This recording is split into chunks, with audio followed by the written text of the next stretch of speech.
Hey guys, you ever talk to patients and you're wondering, I don't know what they want. And man, do they have a lot of perio and I don't even know where to start with them.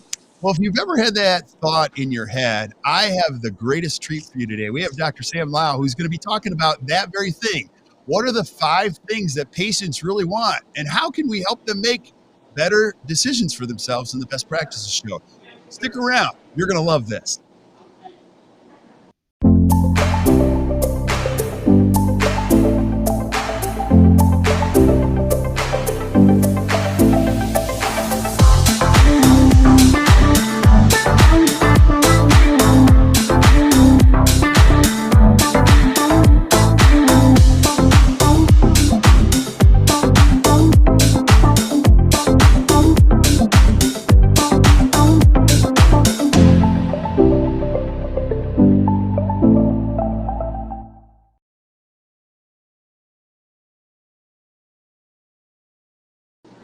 Hey guys, welcome back to the Best Practices Show. My name is Kirk Behrendt, and I am so excited you're here because I have a huge treat for you. One of my favorite educators that I learned early in my journey at the Pankey Institute, and he is an absolute treat, and you will love this. So stick around for a second while we examine these big things that patients want. Now, a couple things. If you're finding yourself here for the first time, and I know a lot of you have through the COVID conference, which actually is the 1-year anniversary today, I want to welcome you and do a couple of things. If you're a young dentist and you're showing up this podcast for the first time, I just want to encourage you to hit the subscribe button wherever you're listening to podcasts, whether it be Spotify, iTunes, Stitcher, doesn't matter. Go down there and hit the subscribe button because I want you to keep showing up every single week, because every single week I'm going to bring you a brand new expert in dentistry and examine some of the biggest challenges you guys have in your practice. Also, if you haven't joined our Facebook group yet, I want you to go over there and check that out. We started that during the COVID conference, and it's been so great to watch great people just help other great people. And you can find that at the Best Practices powered by ACT Dental. And then lastly, if you're looking for good resources in your practice, we've got so many great things lined up. Actually, Dr. Darren Becker, Sam, you'll enjoy this, is going to be teaching tomorrow at ACT Dental U. So you can check that out at actdental.com and join us over there. Now, I want to introduce my guest today. Sam, I have known you for a very long time. You have been an incredible just resource for us, an incredible educator for me. And today we're going to be talking about the 5 things that patients really want. But if people don't know you or haven't met you, they've probably been sleeping under a rock. Who is Dr. Sam Lau? What do you do? Where are you headed? Like, where are you today? I want people to know who you are. Can you give them a little background? Sure. Right now I'm in Jacksonville Sky Club. I know everything on the menu of every Sky Club, at least in North America. I am coming you from there. I didn't plan it, but then the weather is always dictates everything that we do. But I'm a periodontist. Was at the University of Florida. I left there in 2012. I'm still professor emeritus there. Left there as associate dean, and so I do consulting, and I still practice. Yesterday, I did 9 periodontal surgeries, all with water-lace, bio-lace laser, and a full day, and pretty tired by the end. But that's what I do, and I love what I do with this, and always appreciate being able to talk with you, Kirk. Yeah, I'm so excited. Like, there's so many things. The first time I met you at the Pankey Institute, first of all, you shook my mind. And then, like, you've always given me great tools, great frameworks. I mean, fence posts in the dirt. I still use that today. You taught me that 20 years ago. I'm like, it's so great. And then you were one of the pioneers in that you don't treat periodontal disease, you manage it. And so we're going to get into some of this today. And I shared with you before we went live, I'm like, I coach so many practices. And I'm like, oh my gosh, Sam, help me from how do we get patients from the whole, pro feed to SRP, perio conversation, and then water lace. We're going to talk about that. And really, it comes down to a simple framework you've been teaching for a long time, and it's the 5 things that patients want. Can you give us a little origin on this story and why it's still so important today as we look at this framework? Sure. You know, the most important thing that I love about dentistry is patience. I mean, I love them. I love new patients. I enjoy talking with them. I love looking at their nonverbal cues. We'll probably talk about that a little bit. It's the educator in me. I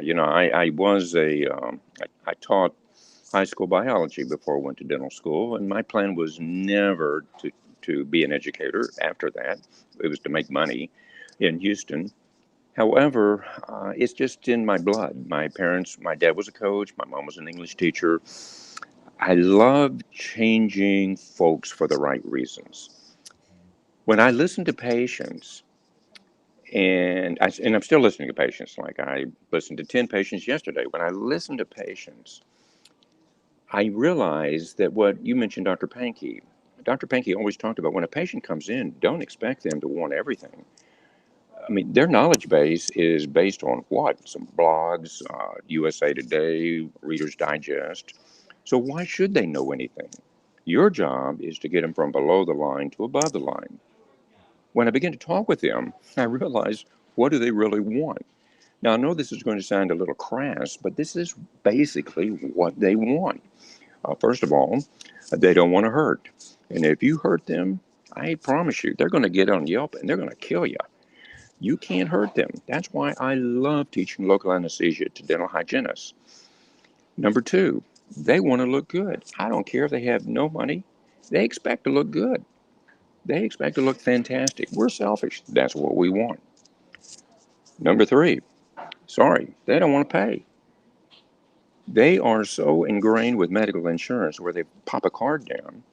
They think that they're, well, you keep talking about oral systemic link. Well, they say, well, great then. If I'm Right. a Medicare patient, how come I can't get any dentistry done? Next, they want everything done now. You know this milling game? Sure, I love the technology. But Kirk, you and I both know what really pushed the milling game was patients want it now. They don't want to wait 30 minutes or, 30 days. They want 30 minutes. The last one has to do with me as a specialist. To you out there listening, patients want everything done with you. It's convenience. Doc, are you sure you can't take the impacted wisdom teeth out on my daughter? You did such a great job with these ceramics. And that affects also us as specialists, as a periodontist, because patients want it done with you. So if I look at all those five things, you know what there really is? It's sort of it's the me generation. So why would it not, Kirk, translate to dentistry? Right. Now, I'm listening to you, like I'm gonna play devil's advocate. I'm gonna be a dentist and go, Sam, you're right. Like they don't want to pay. They want to look good. They don't want it to hurt. They want it right now and they want it from me. I can't do that. Like she's got perio. It's gonna take a while. I mean, I gotta send her over to the oral surgeon. I don't straighten teeth here. I'm a restorative dentist. So how do I manage myself against the framework you just gave me? Because I don't think you're saying, oh, give it all to them right away, all this stuff. You've got a standard of excellence as a professional, as a specialist, right? So how do I manage myself? You pick the things you want to do or that you are anticipating doing, and you go get some really good quality education. You want to place implants? Don't go to some, don't go to Tijuana to learn over a weekend. Take a 6 to 12 month course. However, even if you have it, sometimes we acquire things and we basically don't even tell our staff that we have learned this. Right. But I think the most important, you could read all the self help books you want, you could have all the dental coaching you want. But if you create trust and communication with a patient and with your team, you're going to find that skid is going to be greased. Yeah. That's the thing. You got to look at them. I've been in with dentists where they can't look somebody in the eye. Got to tell you, it ain't going to happen here. Before, Kirk, 40 years ago, a dentist was the only game in town. There weren't a lot of other dentists around. Right. You do? No, we got 65 dental schools. You've got to create a niche. Because if you don't create that niche with your nonverbal cues, do you know what's going to happen? They're going to go to somebody down the street because you can. So I know it's a challenge. Yeah. But if you don't know how to talk to people, then you need to take your iPhone or whatever you got, and or have your spouse do it, or have your dental assistant do it, and have them videotape you the next time you do a new patient exam. Yeah. So what you're going to find is there are nuances that bring them in. There are nuances that bring them out. I get hundreds of how to get new patient stuff. But you know what the primary one is? What? Find the patients that you want, keep them. Yeah. Because the number one way, unless you're, as we saw you're at McDonald's wanting a Big Mac, the number one way to build a practice is relationships. And I'll say just one other thing. I keep hearing this about new patient, new patient, new patient, new patient. Do you know what my game plan is? Keep the ones you have. Dr. Pankey always says, likes, like. Yeah. So our good friend Nagy, who watches, and I love your comments, he said this, they don't want to take responsibility for their bad teeth. And then also shared, our job is to make sure they take responsibility and educate them. And we do our magic. Now, I love that question. And let me tee this up. Sam, we coach a lot of practices. I coach a lot of young dentists who are really doing great things. They Mm-hmm. struggle with these 5 things and say, how do we take our perio percentage, which is 1% in our practice? Because there's a lot more perio back there. How do we start having conversations so that we can help people start moving in that direction? You're the master at this. Like, give me some ideas on that. Find something in their medical history or their dental history you can hook into. That's the way you do it. Yeah. Find something that you can parlay into the conversation. So give me an example. I'll give you a perfect example. Again, I'm in Florida. You are very aware that there's a significant number of people that have diabetes and have heart disease. There are people that have been with this COVID thing. There is a direct correlation between COVID-19 and gum disease now. It just happened in the last 3 weeks in a study in the journal Clinical Periodontology. There is an absolute link between heart disease and periodontal disease. We're finding these bugs in the vessels. We're finding these bugs in the heart. We're finding these bugs in the lungs. We're finding these bugs actually in the brains of Alzheimer's patients. You've got to listen to them, get something from them, create the motivational interviewing. As an example, they put down on their thing that somebody in their family had gum disease. Bingo, you've read it. You say, I noticed that you've had a little bit of a history of gum disease. You know, your father lost his teeth to gum disease, and then what does that move you into? That moves you into the genetics. So that really, the bottom line here is, Kirk, isn't it an elevator speech? I mean, isn't it an elevator speech? You've got to say a few words and hit it right because you've just got a limited amount of time on that elevator going from the 11th floor to the first floor. So there's two possibilities here. One, quit talking about bleeding and pus and swollen gums. Hit them right in the jugular. You know what the number one phrase that sells more perio from Prophy to SOPRI than any other phrase? Today, What? Jane, we see the irreversible loss of your jawbone. Notice, we see today the irreversible, it ain't coming back, loss of your jawbone. Did we say we're losing teeth? No, we said your jawbone. That is the number one elevator pitch for you. And the second is there is absolutely a mouth body connection. And if you don't do what we're talking about by, as you mentioned before, I ain't going to treat you, I'm going to manage you. If you don't, I'm okay with that. But I'm here for you to have a very healthy, long life with the least amount notice. Remember, got to do it as fast as we can. See, what I'm doing is I'm bringing all those things in because I already know how they're thinking. Right. So I already know they want something right now because here's what they're going to say if you do it right. Well, get me in. I need that. I need that deep cleaning right now. Can you get me in? And you say, if it took you a long time to get it, it takes us just a little bit of some time to actually manage it. You're listening. You've got to be listening this whole time. Yeah. Now go back to something you said, and you've been a great teacher of this for a long time, called motivational interviewing.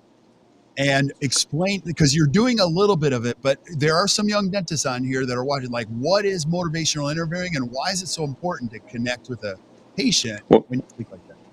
well, the beauty of where we are now is you can Google motivational interviewing and you'll find one or two little 30-minute things on how you can do it. Motivational interviewing, especially with dental hygienists, motivational interviewing is when you're asking the question, you already sort of know the answer, but by you asking the question, they're already thinking, why are you asking that?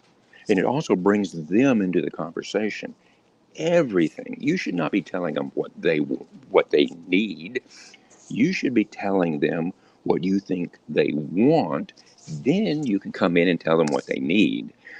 But they're walking in there. Periodontal disease. You know what the symptoms are of periodontal disease? Zippo. I look at the 7 warning signs of gum disease, and that I see in Cosmopolitan, Vogue, professional journals, like Reader's Digest. And they always talk about bleeding. My gums don't bleed. I mean, you probably know, I call something respiratory periodontitis. That's when they breathe, the teeth move back and forth. Are your teeth loose? No, are they? You have to educate.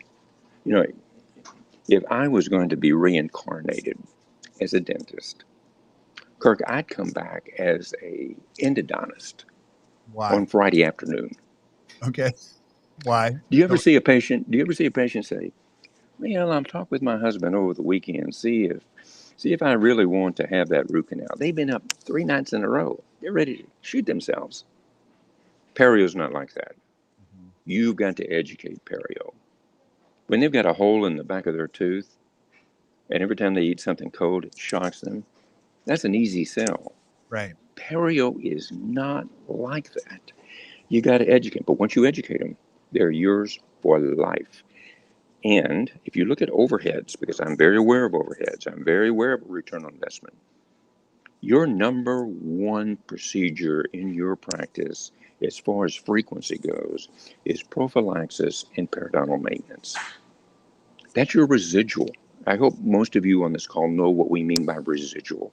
Right. New patients, new patients don't, yeah, you need them coming in, but how many do you need? You need like 10 or 15 a month. Right. Where you get the money is off the residual. So you do know, Kirk, I always have 3 mission statements. 1, provide the highest quality of care. Number 2, you be happy doing it, ergonomically, mentally. And 3, you got to make money. Mhm. Got to make money. Yeah, absolutely. And, I love, there's so many things. You and I have had conversations over years. Now, the great Bob Barkley died, I think it was 1979. I don't have any research to be able to prove this, but one of the things that he would say, and this is way before my time, is that the more perio you did with any patient, most dentists would find that there's a link to how much restorative they do later on. Do you find that to be true also in your observation? Absolutely. I could build a practice sitting in the back of a dental hygiene operatory and never have another new patient for the rest of my life. Then let me just throw out something for our dentists. Please don't think a hygiene check is purgatory. Right. It's dentistry. No, I don't like to call it dentistry. You know me. I like to call it oral health care. Don't sit, I'll very quickly. I was talking with a young practitioner, and she was struggling with a new practice. And I suggested to her, I said, "Now, are you going in and checking the hygiene patients?" And she says, "Well, I don't have time to check it." I said, "But you just told me you're struggling with your gross income." I said, "You know what you're doing? I mean, the tail's wagging the dog." I said, "Here's what I want you to do." And I want you to do that because, Kirk, you and I always like action items when we finish. I said, "Here's Right. what I want you to do. Next week, I want you to go in and check no, not check, confer with a hygienist on every single patient. And I want you to write it down on how much dentistry you found. And I want you to write it down, and I want you and I to have this conversation a week later." 3 days later, she calls me. She says, I think I see it now. I didn't realize these patients had that much dentistry because I was relying on the dental hygienist. And I said, well, now as you move towards the future, you need to educate that dental hygienist how to find this stuff, how to talk about it. Because really the conduit, I was talking to a dentist the other day and I said, well, first of all, can you tell me what ultrasonic devices you have in the hygiene laboratory? He didn't know. I said, have you been in there lately? He says, yeah, I go in real quick to check them, make sure everything's okay, and I leave. What I'm building is a team for managing oral health care. I promise you, your gross at the end of the month will go through the roof. This thing you just mentioned, Kirk, about this 1% perio, yes. The perio-prophy ratio, you know what it should be? It should be at least 35, 40%. You know what it is in the United States? What is it? Good at 15%. And I know why. I know why it is. Why? It is not because hygienists are doing prophies on perio patients. They're doing perio on perio patients. But you know what's occurring? And you know this, Kirk, because you do a significant amount of coaching. What's happening is in the culture of the practice, they're charging prophy fees. And you know why they are? Because Why? they're afraid that the patient will leave. And you know why the patient may leave? Because you didn't educate the patient at the very beginning, at the new patient exam, on perio. And if you need the scripting, for those of you, I will send you the scripting. But the bottom line is that new patient exam. I, I, I talked to a practice a couple of weeks ago, and I said, "No, who sees the patient on a new patient exam?" And you know what they said to me? Well, it depends on how busy we are. No, I said, wait a minute. What is your protocol for a new patient? Well, if the doctor's not busy, he sees them. But if he's busy and she's busy, then the hygienist sees them. I said, well, do you know that Toyota building a Camry would be bankrupt in a month if someone says, well, if I'm not busy, I put the windshield wipers on. But if he's busy, they get to put the steering wheel on. Are you kidding me? Again, I'm not talking down to any of your viewers, but I have found that being more like Larry David, I get more across by being, and so do you, Kirk. Mhm. You got to tell it like it is Yeah. to where we can make this thing happen between A and B in the shortest time. Yeah. Well, and your filter, I'm 50 now, so you find that your filter goes away and you just don't want to waste anybody's time. And you're also an entertaining educator. I think some of the times, that I've seen you speak or been in courses with you, you're going to take something that's often a little dry, make it a little fun and entertaining when you're talking to patients in that respect. Now, I know we only get you for so much time and I know you got to jump a flight, but I want you to talk about the future state of perio. It's anyone's guess. But what can we expect? If I'm a young dentist watching, how important is perio to my career and what can I expect in the future with the technology? You mentioned the laser aspect of things. Like what can we expect to see in the next year, 2 years on the perio side of things? Well, the bottom line is it's not going away. CDC 10 years ago showed 47.2% of the entire population in the United States has bone loss. I didn't say gingivitis, I said bone loss.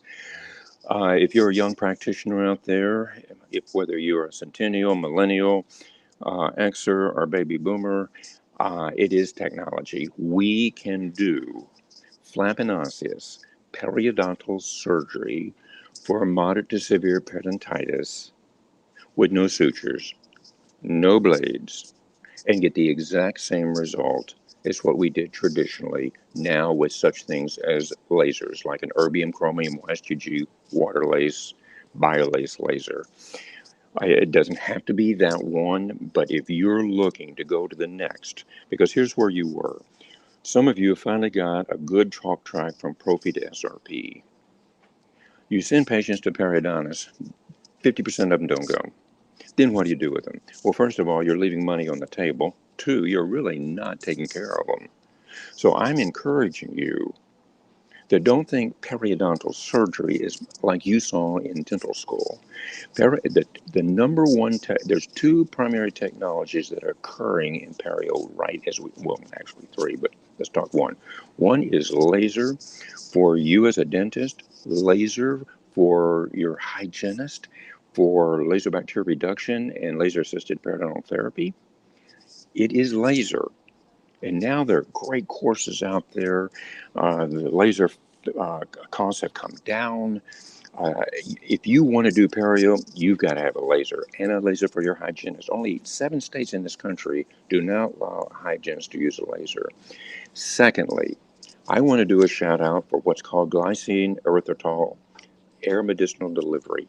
It is not your mother's Proviject. This will change completely the way you debride teeth, the way you control biofilm, and do it in a good 25 to 35% less time. And some studies show 3 times greater speed in a prophylaxis, periodontal maintenance, and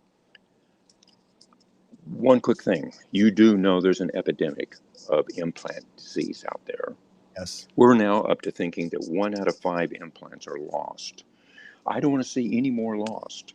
You got to start using laser to stop this implant disease, and you've got to start using this medicinal erythritol. And again, if you want any more information, let me know. But this, I am not into cognitive dissonance. Kurt, you know, I really do my homework.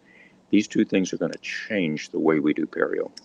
Yeah, I love hearing this stuff. You give us the insight on what's happening in the future. Any last thoughts, Sam? I know you got to run, catch a flight, but give us some last thoughts. If I'm a young dentist watching this, you know, what patients If you're a want. young dentist, first of all, let me tell you very quickly, our profession in oral health care is here. It's incredibly positive. I talk to young practitioners that do communicate, are creating technology, love patients, enjoy their relationships, building a hygiene team.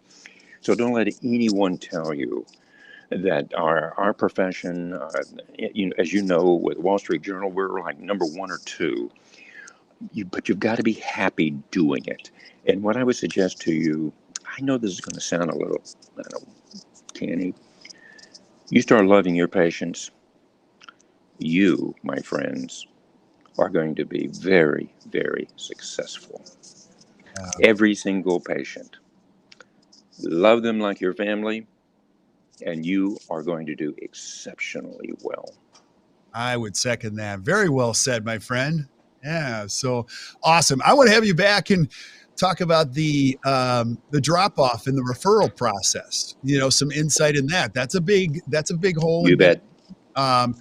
Also the specific languaging around how do I talk to a patient? When do I use the word, you know, deep cleaning, you know, scaling, root plating? And I already know what you're going to say because I learned it all from you. Is that's what somebody does in your office after you leave? So. But we're going to have you back again and again and again. Sam, I'm so grateful. Now, I know if somebody's watching this and they've never seen you, I'm going to tell you guys, take your team to see Sam speak. Anytime he's at a meeting, you will write so many notes. It's fantastic. But Sam, if I wanted to reach out to you, how do I find you? How do I find out more about what you do? Where can I reach you? Yeah, I have absolutely no problem giving out my email. It's SLOW, you can remember as slow, at dental.ufl.edu. The other is if you put in Dr. Sam Lau on any Google, you'll get up my website. But the bottom line here is my mission is to help you be successful. I've always believed what Dr. Pankey said, right, Kirk? He said, do what you do best and the money will come. And I absolutely, the more people I help, the more successful I get. So Yeah. get on drsamlau.com and let me see what I can do to help you. Oh, buddy, you're the best. You're helping people every day. And I use almost everything. Well, I'm not as smart as you, but all those things Well, you are. I use them all the time. So Sam, thank you, buddy. Stick around while we say goodbye to everybody else watching. So thank you guys for watching the Best Practices Show or listening to the Best Practice Show. If you enjoyed today, just do us a favor, share with your friends, keep sending us suggestions for things that you guys want to see. And until we see you next time, keep watching the Best Practices Show. You guys enjoy the rest of your day.